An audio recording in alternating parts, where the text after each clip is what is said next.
Another story I heard about myself. This one happened in high school. We had this teacher in high school whose kid went to our high school. His name was Mr. McNamara, and his son Jake McNamara went to our high school. He was a sophomore when I was a senior, so he was 2 years behind me. And Mr. McNamara was an asshole.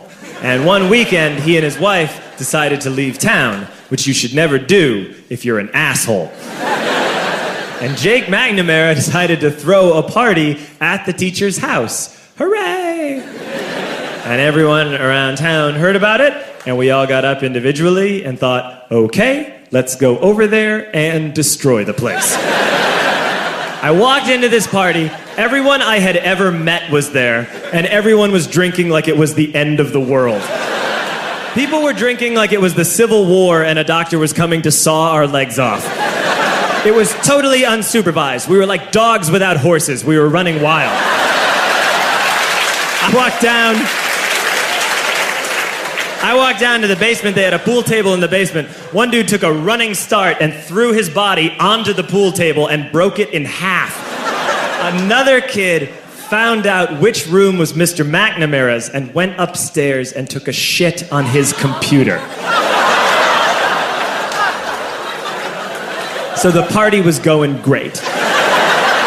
I'm standing in the basement and I'm holding a red cup. You've seen movies. And I'm standing there and I'm holding a red cup and I'm starting to black out. And I guess someone said like, something police. And in a brilliant moment of word association, I yelled, fuck the police! Fuck the police! And everyone else joined in. 100 drunk white children yelling, fuck the police. With the confidence of guys who have like already been to jail and aren't afraid of it anymore. You know, that like, I serve my nickel, you come and take me confidence. But white children. The reason someone had said something police was because the police were there. So a Chicago police officer walked down the stairs and got to the bottom in the basement and looked out over a sea of drunk toddlers yelling, fuck the police, in his face. And he was almost impressed. He was like, wow. And then he leaned into his walkie-talkie and went, get the paddy wagon.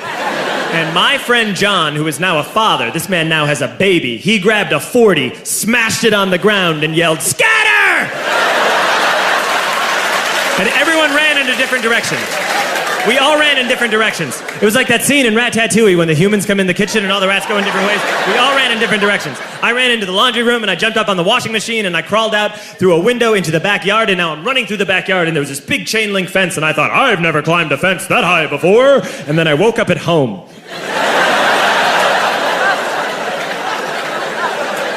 On Monday, I went to school because that's what we did back then.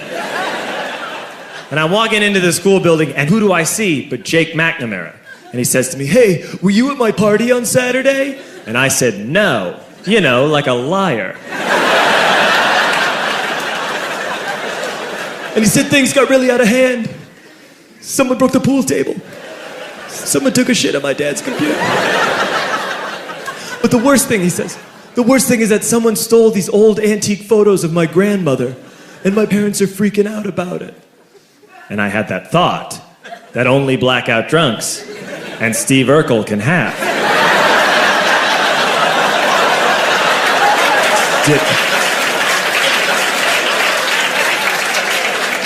Did I do that?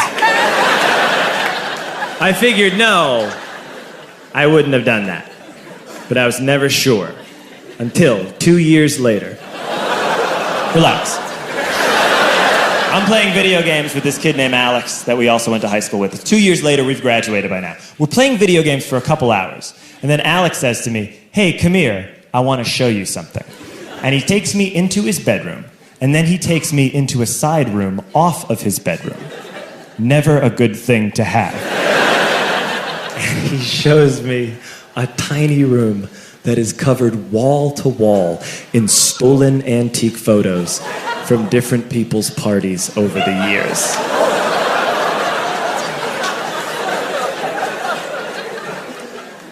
said, why? Why do you do this? And Alex said, because it's the one thing you can't replace.